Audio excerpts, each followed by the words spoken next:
If you've experienced something unbelievably weird and unexplainable that left you feeling isolated and afraid, the Paranormal PTSD Recovery Podcast is for you. Each week, we go from haunting to healing by focusing on one of our three core focal points: personal stories, healing tips, and understanding the unknown. We help you to know that you're not crazy, you're not alone, and you can heal. Now, here's your hostess, Laura Giles.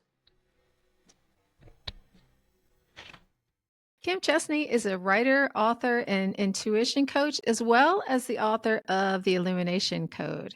And I've invited her here today to talk about how to develop intuition because it could just be the superpower that you're looking for if you have paranormal PTSD. The huge issue that anyone who has had frightening paranormal or supernatural experiences faces is that they can't find safety. There's nowhere to hide. But when you develop your ability to sense and interact with the non-physical world, the playing field changes a bit. And today, Kim Chesney is going to get us started on that journey. So thanks for being here and welcome, Kim. Thank you for having me, Laura. This is one of my favorite things to talk about. So I'm really happy to be here today.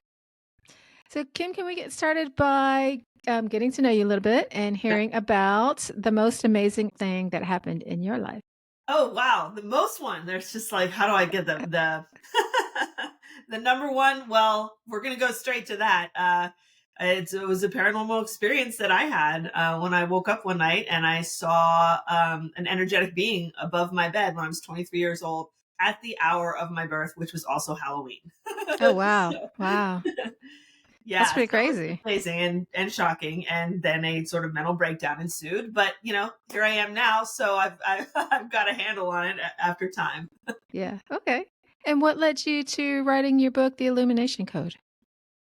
Well, basically, the book, The Illumination Code, is really sort of the culmination of, I guess, now 30 years of experience since that day, since my first awakening, and the realization that there was something more in this reality than we really perceive. And, throughout my whole life, I had had lots of things that had hinted around to that, but it wasn't until that moment that it could no longer be, it was undeniable, right? So once you get to that place where you're like, okay, I have to accept that I exist in tandem with this invisible metaphysical reality.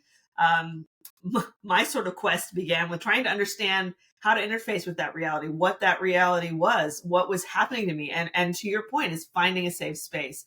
Because when you are living and acknowledging invisible forces around you, the first thing you're naturally going to feel is not safe because you can't control your environment. You don't know what is going to happen to you. But that's at least what you think in the beginning. But as you start to realize, how it all works and comes together, then you begin to get a sense that you can control your environment. So this book really was a culmination of my journey and my mystical experiences and the impossible things that I experienced, and helping to explain them in a very no nonsense way, and really helping, I hope to help other people to work through that. So you don't have to do it the hard way like I did. Yeah, I think it helps to have a guide. So, what evidence do we have that intuition is Oh, real? so much, so much evidence. Intuition is one of those things that, you can poo poo it and say that it's not real. And when you don't really look for it or try to understand it. But once you actually open up to your intuition and start to have these experiences of knowing something that should be impossible to know, or recognizing or having this experience that defies the laws of physics, then, intuition proves itself to us. So that's one of the things about my book is I don't just write books that are, take it from me. This is my wonderful point of view. This is a workshop for you to experience. All my books are interactive, so you can get out there and personally experience that magic so you believe in it. But the government, for example, has been investing millions of dollars in intuition research with remote viewing. They know it's real. They've got really good results from their programs, Project Stargate and the likes. And throughout history, there's been times and times again of prophecies, things that have come true. It's history is full of evidence of intuition if we just open up our eyes and really open our minds to experiencing it. And what would you say is the difference between intuition and wishful thinking? Because I know there's been law of attraction's been around for a while now, and that's very popular. And a lot of, I think, what people are doing really is just wishful thinking. Right. Yeah, no, and that's something you really have to check yourself with when you're working with your intuition, because there's a real difference between genuine intuition and our aspirations and the things we're excited about, the things we want in our life, right? So it's easy to conflate those different feelings. So I wrote the book before this, Radical Intuition.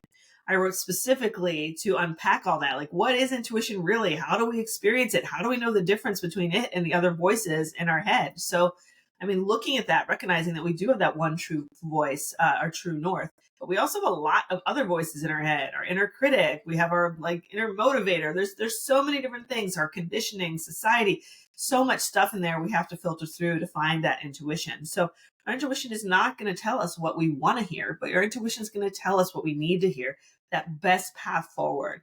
And if we learn how that feels, because it does feel different from those other thoughts, then we can learn to trust that and live by it all the time.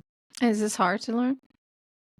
Yeah. I'm not gonna lie. It's hard to consistently follow. It's not hard to learn, but it's hard to follow because, with our intuition, like everything else, we want what we want. And, so many times we'll override our intuition because it's not telling us what we want to hear, or because we're not sure, right? I mean, that's honest and fair. Sometimes you're just not sure if it's your intuition.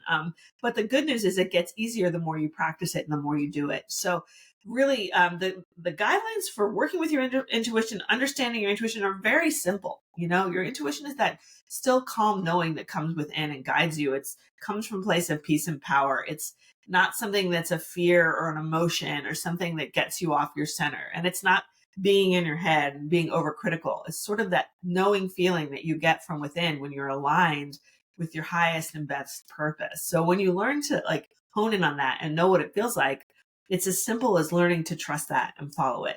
It's just real life gets tricky, so it likes to throw some curveballs sometimes. So don't feel bad if there's times when you knew you should have followed your intuition, but you didn't. That's how we learn. And you said that it's not easy because I think, like anything, any skill requires practice and diligence. And maybe it is easy, but if you don't do that part, it's not going to be.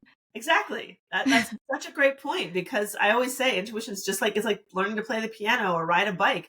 You have to sort of figure it out, right? It's just unfortunately we're not born knowing everything about our intuition. When we're kids, we're actually much more intuitive naturally. But society kind of beats that out of us by the time we're a teenager, and then we start like living so much in our heads that we become really cut off from that part of ourselves. So we sort of have to relearn it as adults.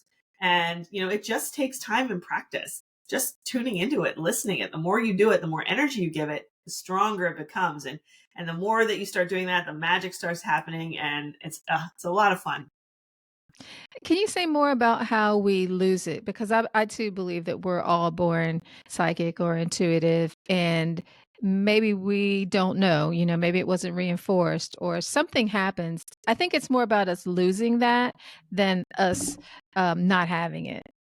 Yeah, no, I agree. I think we always have it, but I think that we're set up, at least in Western culture, for a society that is very materialistic, and this sort of materialism, coupled with the age of information, has made us very much caught up in our minds and sort of like bowing to the gods of the mind, with forgetting that it's only half of the picture. Like in my mind, intuition and intellect are two sides of the same coin, two different ways that we learn. And we our thinking minds, they're great, they're wonderful. We've done so many great, amazing things with our thinking minds. But the real secret sauce, the genius, is in our intuitive mind. And any great mind in history, you look at Einstein, Steve Jobs, people like Tesla, scientists, artists, and all of these people, sages, religious people, spiritual gurus, everyone will attest that the true magic comes with your intuition. So it's time for us to rebalance those sides of our brain and the way we think, and really sort of reactivate our intuition so that we can get it as sharp and brilliant as our thinking minds. Imagine what we can do if we could do that. Yeah. Yeah, I know that Einstein attributed his discoveries to intuition. And I think if we thought more about advances as coming from that place, we might respect it a bit more. Right. Exactly. Right. So Yeah. if people think of intuition and they're like, oh, it's just this woo woo thing or something for women, but like that is a really outdated understanding of intuition. My new book, I talk about intuition in the Illumination Code is it's really our quantum intelligence. It's this latent sort of way of knowing and interacting with the world that now we're becoming aware that intuition actually functions like a quantum phenomenon. That's why everyone said, oh, it's impossible, it couldn't work, because it doesn't obey the laws and physics of this world. It obeys the laws and physics of the world beyond this world. So it may seem impossible here, but when you break it down to the microcosmic level, intuition behaves very naturally as a quantum function. So we hear things like entanglement, spooky action in a distance, synchronicity, all of these things that are implicated with intuition are now equated as actual scientific phenomenon. So we Yeah. see it happening.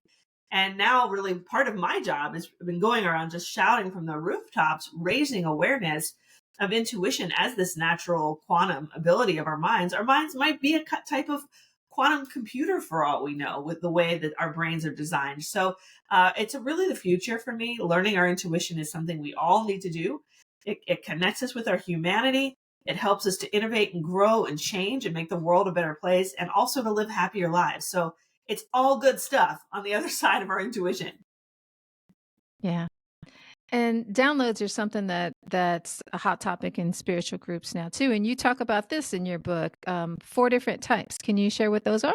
Yeah. So when you look at the world around us is being connected by this invisible quantum field, which we now know exists. It was predicted by the ancient Eastern texts and the Bhagavad Gita. It's now proved by science. We realize we're living and connected by an invisible field of energy and information. And what is built and designed to read that? Your intuition. So your thinking mind can't sense it or know it, but your intuition does. So the idea of downloading from this field, it's so interesting because this whole sort of scenario is, we can relate to it because it's a lot like the internet. It's like that ubiquitous interconnected field of energy and information that we can just dial something in and download. But our intuition is very much the same way, only we just do that naturally from within us instead of having to go to a computer and putting in a search, right? So that kind of downloading from this quantum field, we can do that in so many different ways. We have 4 different channels of intuition, just like we have 4 different sort of main aspects of our human essence, our body, mind, heart, and spirit. We can download and feel things through our body. We can download and we have guidance and wisdom and way showing that comes through our mind. We can download through our heart, through feelings, emotions, energy and motion, energy, resonance, callings. And we can download it really through our spiritual eternal connection and have those extraordinary mystical experiences, and where we can touch into the transcendent realms. So I think these different ways of downloading from the field are really powerful. And once we become aware of them and we recognize them, we can start to work with them and open them up more. Like what you hear so far? Make sure you never miss a show by clicking the subscribe button now. This podcast is made possible by listeners like you. Is there somebody who should not do this? Well, I would say, that's a great question. I do think that, like I said, intuition is a natural part of our human design. So I don't think that there's anyone who shouldn't necessarily do it, but you do have to be careful with your intuition and be in a good place. Like I would say, like, I personally don't do intuition work when I'm tired or sick or not feeling well or in a bad mood, because you can't get that connection, right? So the best, clearest downloads come from when you're in sort of this high frequency state where you can tap into this information that's stored in these etheric realms. But when we're heavy or low vibration, we're not able to get those clear signals. So you'd be more likely to hear things like from your ego or from some like sort of negative voices in your head that aren't really your intuition. So I always recommend for people to, do a little meditation when they intentionally work with their intuition, and just cultivate like a clean inner space in your daily life so that you can stay connected to those good vibrations where your intuition's stored. Okay. And your book talks about time and past lives. Is there something that you can figure out about that by developing your intuition? Yeah. So when you really start to go into your intuition and work with it, you realize that there is a lot more than this physical reality, which is this little bubble of space and time that we live in. Beyond this little bubble, there is, so much more. There's past lives, future lives, other lives, parallel realities, the multiverse. Science is really giving us just a little glimpse into the vastness of the ecosystem of the universe that we really live in. So thinking that, this reality is anything close to all there is just no longer something that we can even question. It's just not. So when you work with your intuition, you realize that, there is a deeper dimension to your personality, and you have lived beyond this time and space. So it's really exciting. The school that I started, Intuition Lab, we experiment a lot with this concept, and we do past life masterminds and group experiences to tap into our other lives and things like that. And it's really cool that you can actually get validation. That's one of the things people say, oh, it's all in your head, you're just making stuff up. And that's great. It could feel like that, because a lot of times imagination is the gateway to intuition. But what I do, the work I do, I look for validations. So we have these experiments, we do these past life masterminds, and it's amazing the kind of strange coincidences, synchronicities that come through when we have multiple students sharing the same past life with a person and they've never met each other or talked about it. Things that you talk about in a past life are actually like relevant to the person today. Maybe a place that they visited, or an ancestral home, or a career, or a talent, or even a trauma that they're working through. So you see these ties that go beyond time. We're still influenced by all of that, and we're still actively entangled with those other lives, even in this life. So it's very easy to intuitively sort of connect with these other scenarios that have kind of made you who you are, and shown you a glimpse of your soul and your spirit from a really higher perspective. So I've facilitated past life regression for over 20 years and totally agree with all of that. And I'm wondering, do you think that this could be a form of escapism, like addiction or any other, the things that people get into and distracted? And I honestly, I do see people. I'm like online, I'm looking at different communities, and I do think it has 100% become that for some people. I don't think that is an unfair assessment, because it's easy for people to kind of want to live in another world, right? And so you recognize that world's here, and maybe there's some pain in this world, and you want to really sort of branch out and connect and identify with these places that don't have pain. So I've seen it especially in young people, that as a way of dealing with mental health, is to sort of escape into these other realms, into these sort of galactic cultures, which by all means I think exist on some level. But the reality is that we are in this life, in this physical world, for a reason, with a body, and to ground and to experience this physical reality. What, to me, like the wonder of life is part of being a physical being. And wow, what a gift to be able to experience all these things. So I try and encourage the folks that I talk to and work with about that, to really, really ground and understand the magic and beauty of actually being alive, and try not to focus so much on the pain, and just live in this moment and the beauty and wonder that's around us, because it's not going to last forever. Is there one path that works better than others, or do people have their own strengths? Like, for example, is it easier to do remote viewing than to get information on past lives? I do think, in radical intuition, I have an intuition affinity quiz, and actually you can take it on my website. If you're listening, you go to kimchesney.com. It's free.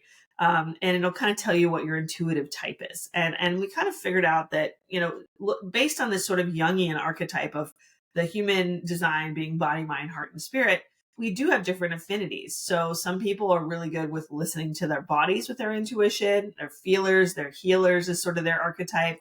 And then some people are really good with, making decisions, hearing that inner guidance system, maybe just having knowings, right? So this is sort of the sage archetype. They're wise people, counselors, teachers. People are really good at leading, but yet they might not be able to feel much or feel anything with their body, right? So, but that's sort of their superpower. And then we find like other people have this superpower of the heart, where they're visionaries and innovators and creators and artists, and people who are going out making change in the world. All of that is related to your intuition and being inspired to make the world better, and to actually create and build in the world.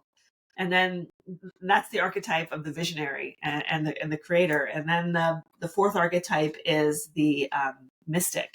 And that's the person who just has this affinity for metaphysical experiences and extraordinary sort of transcendental experiences, paranormal experiences, all of that stuff. We're just wired to really connect with that other part of us that's higher and within us. So what I'm hearing you say, and I might be projecting this onto you, is that if we're not tapping into that in whatever way that feels most natural and normal to us, that we're having a limited experience.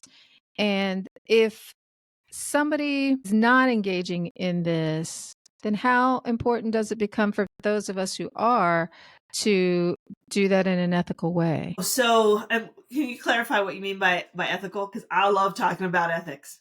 I just don't want to go on the wrong Well, I tangent. think that it gives us another dimension of being.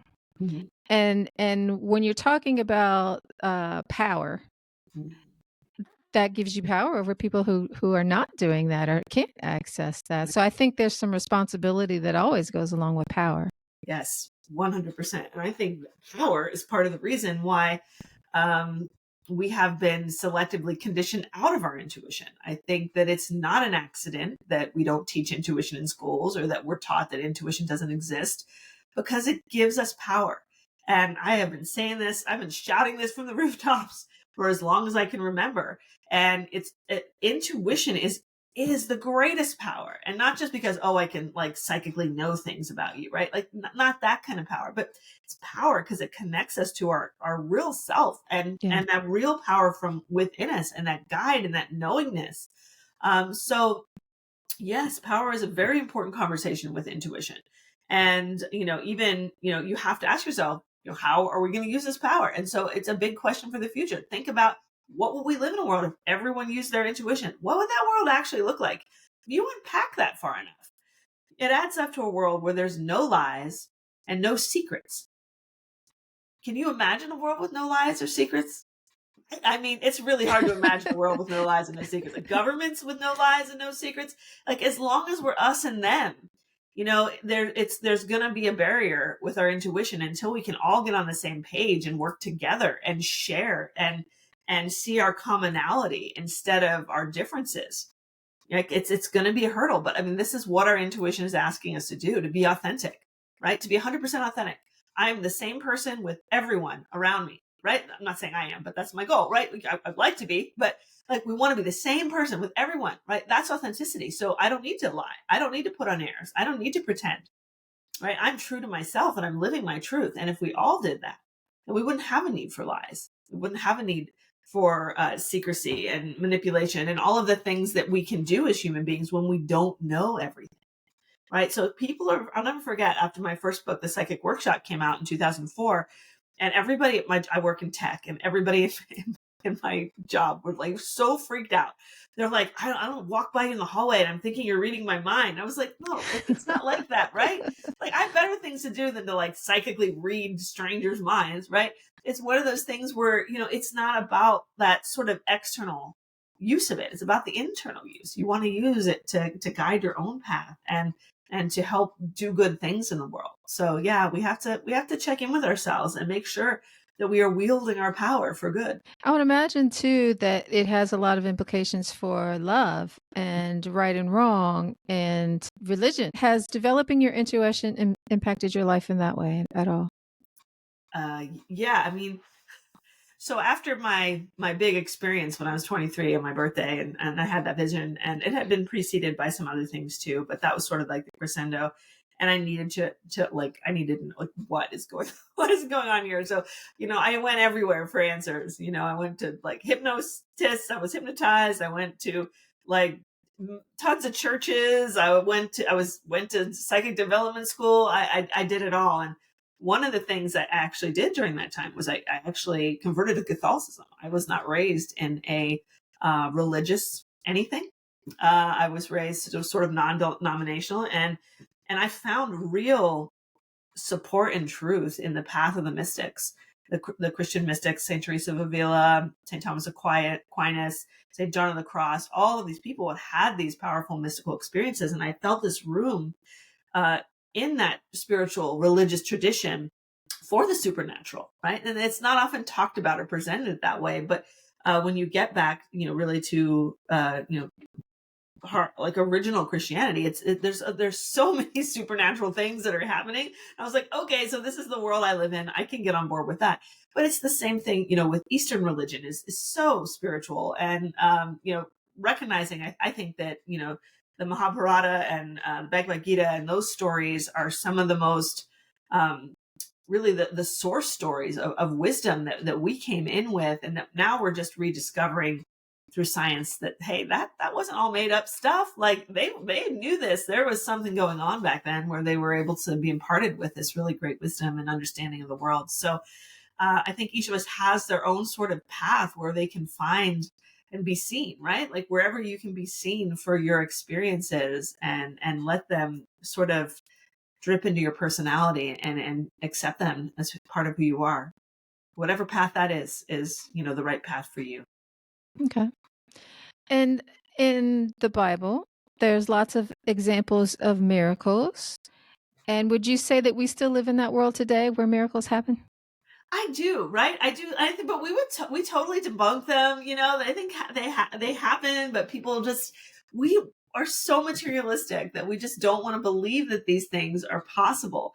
I think they absolutely happen, and when they happen to you, it's like right? If it's happened to you, it's happened to you. But I say, look for the little miracles. There's little miracles in your life every single day, Yeah. right? Like you looking at the clock at 11:11 and 12:12 just today, every hour, looking at the clock. These little things happen. Like that's little signs from your intuition. Yeah, we're here. Pay attention. There's meaning in life. People showing up just when you need them. Your car breaks down and someone happens to just show up. It's not just a coincidence. Something like that happens. So there's just so many examples of these small miracles that surround us every day, as we're living in tandem with this sort of deep dimension of the universe that supports us and guides us. Yeah. I think if we thought about it, we could all come up with a whole list of things like that that have Right? happened in our own lives. Yeah. Right? Yeah. Somebody asked me in an interview, so what it's like, what would you say to someone who's never had any kind of an intuitive experience? And I had to pause because I'm like, I don't think there are anyone like, I don't think there, I would love to meet one of those people because I don't believe they exist. Because I think even the people that say they don't haven't had intuitive experiences just are pushing that down or not looking at or not accepting it, right? So I think our intuition's trying to, like, it's like there for us all, trying to kind of like, hey, but it's up to us whether or not we want to pay attention. Now, if somebody wanted to use this as a tool like law of attraction to amass fame or wealth or something like that, is that something that can be used in that way? One of the biggest questions I get, like, I can't believe how often I get this question, is, can I use my intuition to win the lottery? Like, right? So, and I actually met with a wonderful guy, Timothy Schultz, who actually had an intuitive experience and literally won the lottery. Wow. So I was on his podcast recently talking about that because, right, it's something that like people joke about, but like actually doing that. But I think the answer to that is that your intuition is going to guide you to what's best for you. If your soul's growth isn't going to benefit from winning the lottery or becoming a millionaire or having stellar success at your job, if that's not your path, your intuition's not going to guide it to you, right? If there's something for you, a lesson there, an opportunity to grow there, then your intuition can sort of gear you towards that. So I think the simple answer is it really depends on the person. If that's something that could be in your life path, then it's not impossible for your intuition to give you lottery numbers. It definitely could. But should it? I don't know. Right? That's so it's not for everybody. So, what's your take on the Matrix? So, we have this magical, mystical world, non-physical world that we're all a part of and plugged in. Um, how does the Matrix fit in? Do you think there is a Matrix? Is there a way to get out? I mean, it's just funny because I have a chapter in the book and I call it the mind matrix because I do think that we do live in a kind of matrix. Do I think that we're like being held hostage by alien overlords? I don't think that's quite how I don't think it's quite how it goes. I'm not that there's not aliens, but I don't think it's a hostage situation totally. But I do feel like, we're involved in this sort of, I like to look at reality more like a little bit more like a simulation. That this world is some sort of is really a created space for us to play and to grow and to learn and experience all of these different things that whatever we're here for. So we're in this as we're alive, and part of it might be through we sort of grow out of the matrix as we evolve and expand our consciousness into like higher dimensions and expanded realities. Maybe there's different levels. Maybe it is a game of life, where we have to sort of find our purpose and our path and complete our mission. And part of that mission is really simple. It's learning to love each other and connect with each other and support each other. And that seems to be the hardest lesson of all for so many of us, because we live in this world where we're set against each other and division. So um, I think the key is not really trying to escape the matrix as much as it is to try and actualize ourselves and expand our minds and our consciousness so that we really naturally rise above the unconsciousness that tends to hold us down and keep us small. It's awesome. So our guest is Kim Chesney. Thanks, Kim, for being here. And how can listeners get your book or be a part of your? Is it a It's a what's school. your program? It was school. Okay. Yeah, I have an online school, Intuition Lab, a global community where we get together and practice our intuition. But yeah, you're welcome to join me at intuitionlab.com. You can see all the courses and we have free stuff there. You can also check out my website, kimchesney.com. And I have all of my intuition books there on Amazon, anywhere you buy books. I love very passionately teaching intuition and teaching people to empower their own intuition. So if you're looking to do that, I have tons of free resources where you can get started, start practicing, and really getting to know your inner guidance system.